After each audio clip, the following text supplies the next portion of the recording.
छोटे से गांव में रामलाल नाम का एक किसान रहता था। रामलाल बहुत ईमानदार था।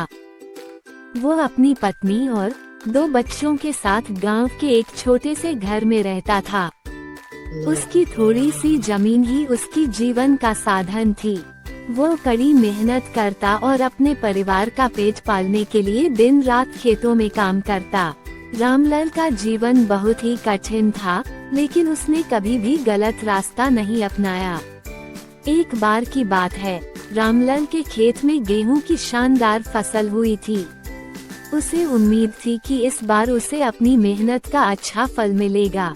वो अपनी फसल को बेचने के लिए पास के बाजार गया। बाजार में एक व्यापारी ने रामलाल से उसकी फसल खरीदने की बात की, लेकिन व्यापारी ने चालाकी दिखाते हुए कहा, अगर तुम कहोगे कि यह फसल उन्नत बीज से उगाई गई है, तो मैं तुम्हें ज्यादा पैसे दूंगा। रामलाल को तुरंत समझ में आ गया कि व्यापारी उसे झूठ बोलने के लिए उकसा रहा है। रामलाल ने जवाब दिया, मैंने हमेशा अपनी मेहनत और ईमानदारी पर विश्वास किया है। मैं अपनी फसल की सच्चाई छुपाकर कभी भी अधिक लाभ नहीं कमा सकता। व्यापारी ने उसे कई बार लालच दिया, लेकिन रामलाल अपनी बात पर अड़ा रहा।